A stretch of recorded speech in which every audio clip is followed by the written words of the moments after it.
यदा यदा हि धर्मस्य ग्लानिर्भवति भारत अभ्युत्थानमधर्मस्य तदात्मानं सृजाम्यहम्। परित्राणाय साधूनां विनाशाय च दुष्कृताम् धर्म संस्थापनार्थाय संभवामि युगे युगे। নমস্কার, যোগতন্ত্র সাধক চ্যানেলে আবার একটা নতুন এপিসোড নিয়ে আমরা এসেছি। আজকের বিষয় খুব গুরুত্বপূর্ণ, একটু জটিল, তবে মহারাজ সব প্রাঞ্জল করে দেবেন। মহারাজ আছেন, আমাদের কোনো চিন্তা নেই। মহারাজ, আজকের বিষয় কিন্তু আজকের নয়, চিরকালীন। আজকের বিষয় হচ্ছে ধর্ম। তো আমরা এই পথের, আপনি একজন তন্ত্র সাধকটা হলো আধ্যাত্মিক পথের প্রতীক। এর ব্যাখ্যা তো আধ্যাত্মিকতা ছাড়া করা যায় না। তাহলে আপনি আমাকে এটাই বলুন যে চিরন্তন ধর্ম বলতে আমরা ঠিক কি বুঝবো, একটু ব্যাখ্যা যদি দেন। এটা কি কেবলই বিশ্বাস নাকি জীবন চর্চা? ধর্ম প্রথমে আগে জানতে হবে এই ধর্ম শব্দটা কি থেকে এসছে। ধর্ম শব্দটি এসছে ধৃ ধাতু থেকে। এর কথার অর্থ হচ্ছে ধারণ করা। তাহলে এই সমাজ, এই মানবতাকে জ্ঞান, চেতনা, আদর্শ এবং ন্যায় দণ্ডে যে ধারণ করে সেটি হলো ধর্ম। তাহলে আমরা এটাকে বৃহত্তর অর্থে মহারাজ ভাবতে পারি যে এটার সঙ্গে কিন্তু কোনো ঐশ্বরিক বিশ্বাস, বিশেষ পথের কোনো সম্পর্ক নেই। এটা জেনারেলি সারা পৃথিবীর ধর্ম এটা একটাই হচ্ছে মানবতার ধর্ম।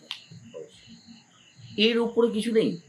ধর্ম, দেখুন, এখানে ধর্ম হচ্ছে একটা ধারণ পদ্ধতি বা একটা মানবতার পদ্ধতি, একটা পথ মাত্র, একটা নিয়ম শৃঙ্খলা, ন্যায় বিচার, ন্যায় নিষ্ঠা, একটা পথ মাত্র। দেখবেন ধর্ম এই বিশ্বে তো কত ধর্মের লোক আছে। যেখানেই যাবেন, একটা এলাকা চেঞ্জ করবেন, দেখবেন যে ধর্ম, নতুন ধর্ম, তারা বলছে আমাদের ধর্ম। এখানে প্রশ্ন হচ্ছে ধর্ম হচ্ছে তার তার চেতনা, তার জ্ঞান, তার অবস্থান অনুসারে, তার দৃষ্টিকোণ অনুসারে, জ্ঞান সত্তা অনুসারে, যুক্ত সত্তা অনুসারে, ন্যায় বিচার অনুসারে সেই নিয়ম শৃঙ্খলাকেই বলা হচ্ছে ধর্ম। তাহলে আমরা এটা সবাই হয়তো প্রিয় দর্শক যারা রয়েছেন, বিদগ্ধ দর্শক যারা রয়েছেন, অনেকেই জানেন। আমরা সেই প্রসঙ্গে একটা প্রশ্ন মহারাজকে জিজ্ঞেস করি। মহারাজ, মহাভারতে এই সম্বন্ধে কি উল্লেখ আছে? দেখুন, মহাভারতে যদি আমরা ধর্মের পথে আসছি, তাহলে আমরা কিন্তু যাকে যুধিষ্ঠিরের কথা আসতে হবে, পাণ্ডবদের মধ্যে যুধিষ্ঠিরের কথা, ঠিক আছে? ওকে, উনি কিন্তু ধর্মের রক্ষক হিসাবে কিন্তু ওখানে একটা সিম্বলাইজেশন ওনাকে করা হয়েছিল। ধর্মরাজ বা ধর্মকে উনি তুলে ধরেছে যে ধর্মের পথেই চলাটা, তাতে যে কোনো সমস্যা হয়, ঠিক আছে? তো সেখানে যুধিষ্ঠিরের সেই বাক্যে আমরা আসবো যে যুধিষ্ঠির কিভাবে ধর্মকে বলেছেন। আমরা ওই বন পর্বে যেটা আছে, যেখানে অরণ্য পর্ব, যেখানে বনবাসে, সেখানে গিয়ে যখন একটা গল্প আছে, ছোট করে, যে যখন পাণ্ডবরা ভুল করে একটা জলাশয় থেকে জল খেয়ে ফেলে, সেইটা তাতে সবাই অবশ্য হয়ে যায়, তখন যমের সাথে প্রশ্ন উত্তর হয়, ধর্ম নিয়ে যুধিষ্ঠিরের ধর্ম জ্ঞানের পরীক্ষা হয়। সেখানেই ধর্মের বক্তব্য যুধিষ্ঠির সেখানে বলেছেন স্বধর্মের কথা।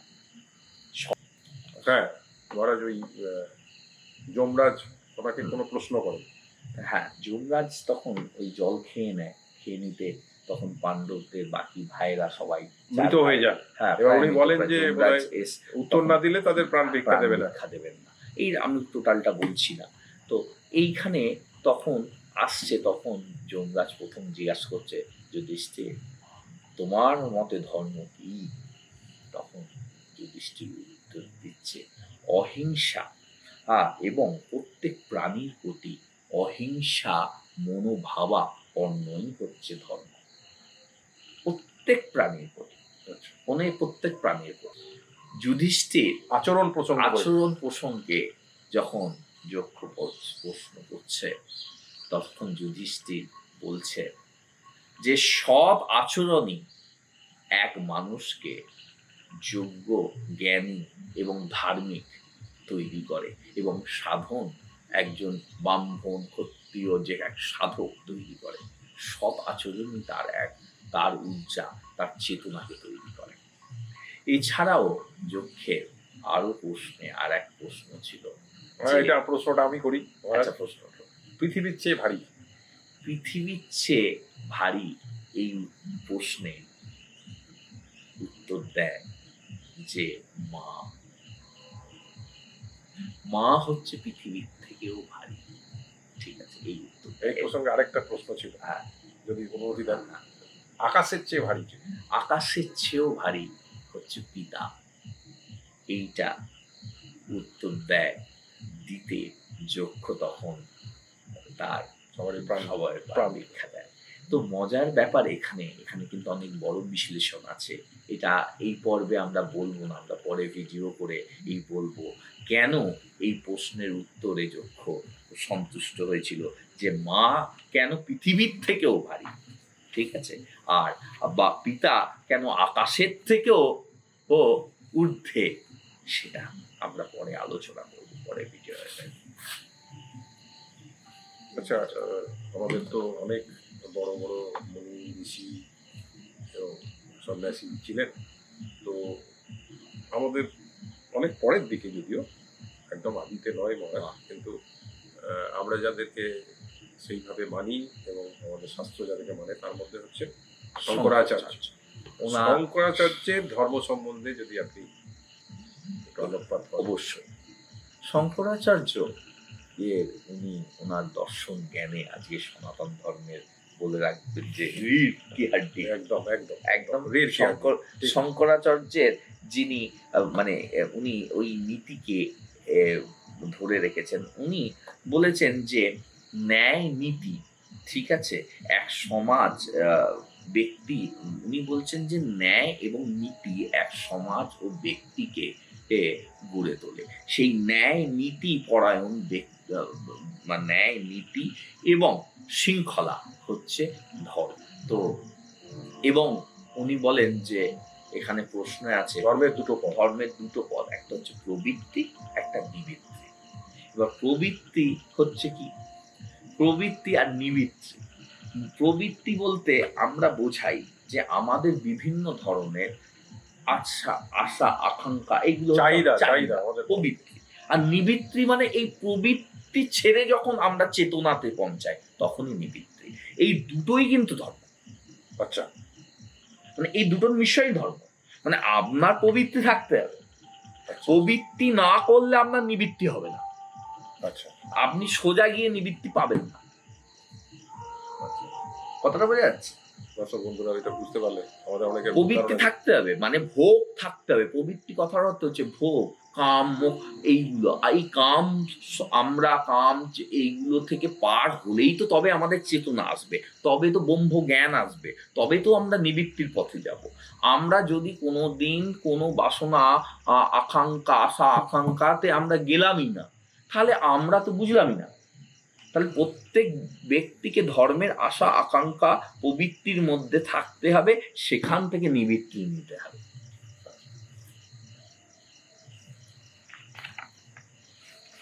আমরা তো আধুনিক যুগে একজনকেই মহাপুরুষ মেনেছি। মানে এখনো গোটা বঙ্গ সমাজ বা গোটা পৃথিবীর ব্যাপী তার সহজ সরল কথা, সহজ সরল ব্যাখ্যা সবাইকে আকৃষ্ট করে। হ্যাঁ, তিনি হচ্ছেন শ্রী রামকৃষ্ণ পরমহংস।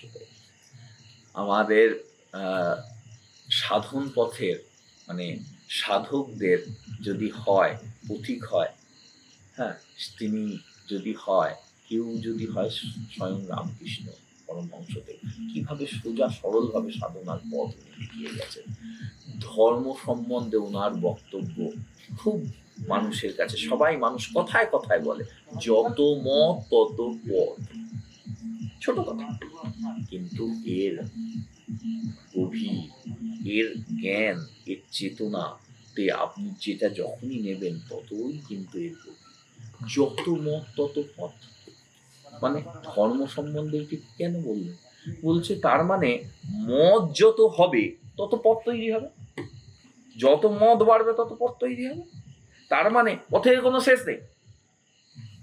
ঠিক আছে, তাহলে ধর্মে আমি আজকে বলছি যে আমি মানছি, মানে এই ধরা হচ্ছে, এই বলছে, কে বলছে যে আমরা হিন্দু, কে বলছে আমরা মুসলিম, কে বলছে আমরা খ্রিস্টান, কে ঈসাই, এই নিয়ে গোটা বিশ্বের লড়াই চলছে।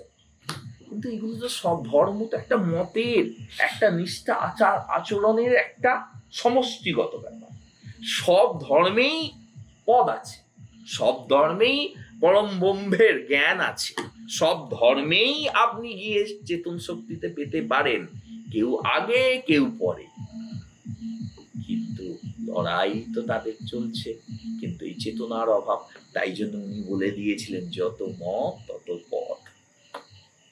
এছাড়াও উনি যোগ চেতনার আরো গভীরতরে ঈশ্বর প্রাপ্তির দর্শন দেখিয়ে গেছেন। আচ্ছা, সনাতন ধর্ম আর তন্ত্র এই নিয়ে একটা বিভেদ বলবো না মহারাজ, একটা কনফিউশন, একটা মানুষের মনে একটা দ্বিধাদ্বন্দ্ব আছে। এই ব্যাপারে আপনি যদি কিছু বলেন। প্রথম কথা বলতে হবে, আমরা দেখেছি যে সনাতন ধর্মে লোকে তন্ত্র শুনলেই হ্যাঁ ভয় পেয়ে যায়, কিন্তু পৃথিবীতে তন্ত্রের অর্থ হচ্ছে আরো নিভৃত গভীর। যদি সনাতন ধর্ম কোনো গাছ হয়, তন্ত্র হলো তার শিকড়। তন্ত্র কথার অর্থ হচ্ছে অন্তর্মুখী চেতন সমূহ জ্ঞান, শিব শক্তির মিলন, সূক্ষ্ম শরীর এবং স্থূল শরীরের মিলন, সজ্ঞান থেকে অজ্ঞান থেকে সজ্ঞানে আসা, এই যে চেতন সমূহের খেলাটাই হচ্ছে তন্ত্রের। যে যোগ সূত্রের মাধ্যমে চেতনা জেগে ওঠে সেটাই তন্ত্র, সেটাই তন্ত্র প্রক্রিয়া, সেই আচার অনুষ্ঠানই হচ্ছে তন্ত্র। সব ধর্মে, সমস্ত ধর্মে তারা তন্ত্রের মধ্যেই আছে, তারা সেই যোগ সূত্রের মধ্যেই রয়েছে, তারা পরম ব্রহ্মের সাথে যুক্ত হচ্ছে। এই যুক্ত সত্তাকেই তন্ত্র বলা হয়। তন্ত্র কখনো কোনো ধর্ম থেকে আলাদা নয়, অথচ ধর্মের কিন্তু একবারে গভীরে বসে আছে তন্ত্র। আমরা খুব ভালো একটা ব্যাখ্যা শুনলাম মহারাজের কাছ থেকে।